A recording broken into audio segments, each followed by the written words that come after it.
बबलू हाथी सुबह सवेरे अकेले वन में टहलने के लिए निकला। वह अपने ही धुन में चला जा रहा था। लगता था उसके दिमाग में कोई उलझन है जिसे वह सुलझाने की कोशिश कर रहा था। सड़क पर आगे बढ़ते ही उसके सामने चीकू खरगोश भागा। बबलू का पैर उसके ऊपर पड़ने ही वाला था कि चीकू जोर से चिल्लाया। उसकी आवाज सुनकर बबलू ने अपना पैर पीछे खींच लिया। कहाँ खोए हो बबलू भाई? कहीं नहीं, बस कुछ ऐसे ही सोच रहा था। किस बारे में?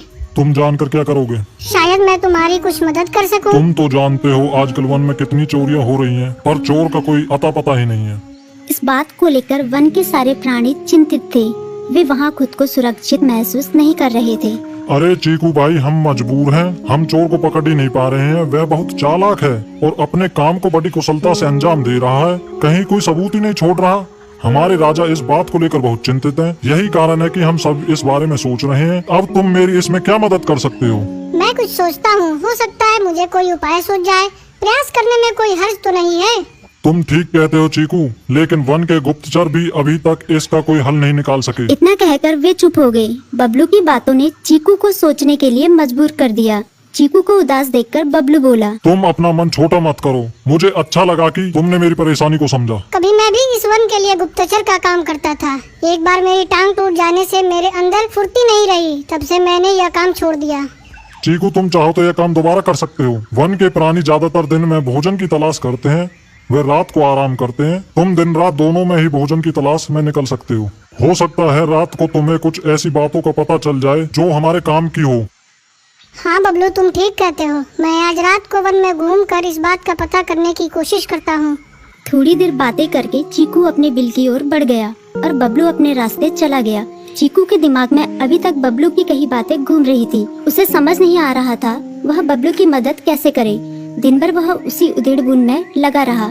शाम होते ही चीकू कुछ सोचने लगा और वह चुपचाप बिल से बाहर निकल आया। चीकू की पत्नी ने देखा तो बोली, इस समय कहाँ जा रहे हो? बाहर खतरा है। खतरा तो सुबह भी रहता है, लेकिन खतरों से डर कर हम भूखे तो नहीं मर सकते। मैं बाहर घूम कर आता हूँ। इतना कहकर चीकू रात को बिल से बाहर निकल आया। कुछ दूर जाकर उसकी नजर बंकू उल्लू पर पड़ी, जो कुछ ही दूरी पर था।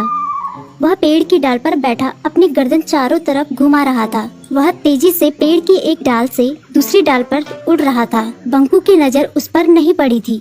कुछ सोचकर चीकू पेड़ के पीछे से बाहर निकलकर थोड़ी खुली जगह पर आ गया और वहां से बंकू उल्लू को देखने लगा।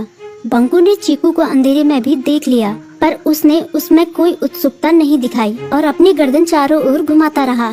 चीकू बड़ी देर तक बंकू की हरकतों पर नजर रखे रहा। वह थोड़ी देर तक खुले मैदान में खड़ा रहा, पर बंकू ने उसे देखकर भी अनदेखा कर दिया। उसने महसूस किया कि बंकू के आसपास चमकू चमगादड़ भी मंडरा रहा था। कुछ देर वन में घूमने के बाद चीकू अपने बिल में लौट आया और सुबह होने का इंतजार करने लगा। अगली सुबह बबलू उसी रास्ते में जा रहा था। रास्ते में चीकू उसका इंतजार कर रहा था।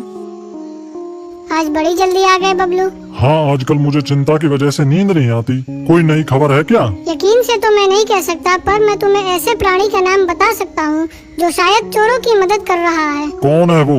बंकू उल्लू। इतना कहकर चीकू ने रात की घटना उसे ज्यों की त्यों सुना दी। इसे सुनकर बबलू का माथा ठनका। बबलू की आंखें चौंधिया गई।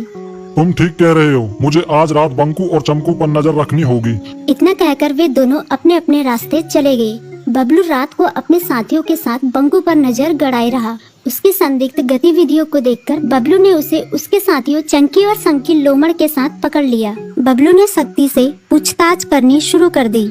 तुम इस समय बंकू चमकू के साथ क्या कर रहे हो? हम चारों दोस्त हैं, इसलिए साथ बैठकर बातें कर रहे हैं।